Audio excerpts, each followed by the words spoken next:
You might be installing absolutely useless libraries in your Node.js project and maybe even wasting a lot of hours debugging your application the wrong way. So that's why in this video I'm going to show you 5 Node.js features that will make your life much easier and reduce the number of dependencies of your project. Working with environment variables in Node.js is overly complicated for such a simple use case. So API keys and other configuration values are often stored in .env files, and in order to load those values in the running application, a very common option is to install the .env library and load those environment variable values by calling the config function. And I think we can all agree that this is not the best developer experience. The use of environment variable is so common that the Node.js team has decided to make it much easier for us to work with those environment variables. So the first option that we have available to us now is to run the application with the env file option followed by the path of the environment variable files we want to use. And there is a second option that was introduced in version 21, and now we can directly in our source code call the built-in loadenv file function, and we can pass as a parameter the path of the file we want to use, and we will load the environment variable values.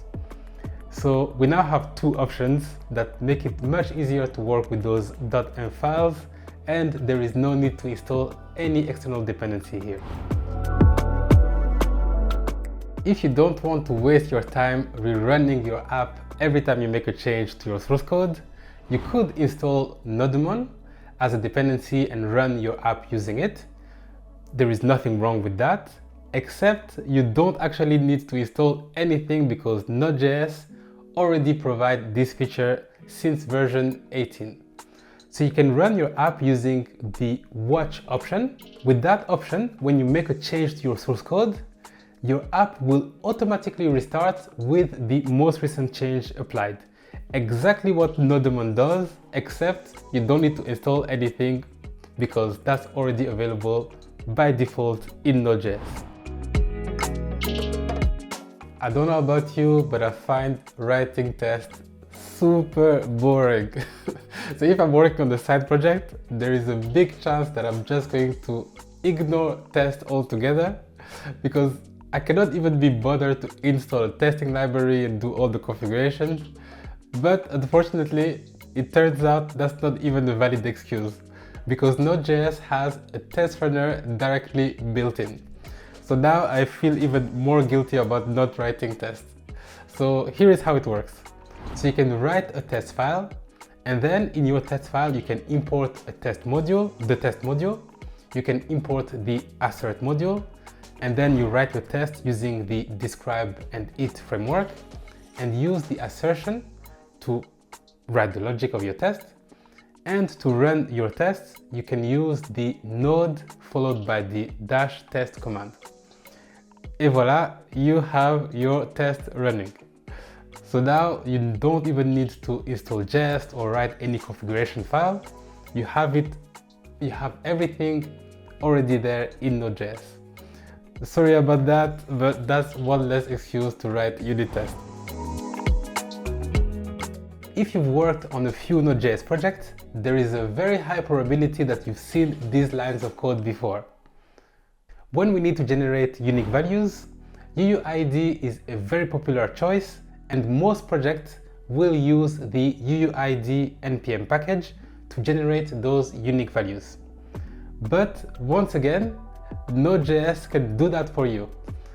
All you have to do is to import the crypto module and run the crypto.randomUUID function, and that's it. You have a unique value, a unique UUID value.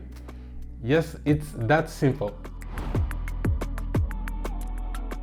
Do you know how many hours a day a developer spends debugging? We spend on average 2 hours a day debugging, and that is a lot. So I probably shouldn't say this, but I still use the worst tool available for debugging, and that is console.log. But there is a much better way of doing things, and instead of running your application as usual using the node command followed by the file you want to run, you can run in inspect mode by using the inspect option. And now you can use the Chrome debugger, and if you open a Chrome browser and you go to the DevTools, you'll see a Node.js icon appear, and when you click on it, you can see complex logs. You can also step into your code using breakpoints, which is, by the way, a much better way of debugging. And you can even inspect objects by logging them.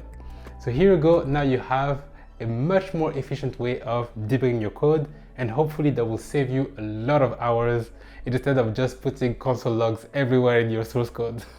I love how Node.js team keeps making things better for developers, and I think that's one of the reasons why Node.js is becoming one of the most popular options to build APIs and server-side applications. And this can be achieved, of course, by using the built-in features of Node.js, but many organizations choose to use frameworks to streamline their development, and one of the most powerful frameworks out there is Nest.js, and you can check out this video to learn everything you need to know about Nest.js.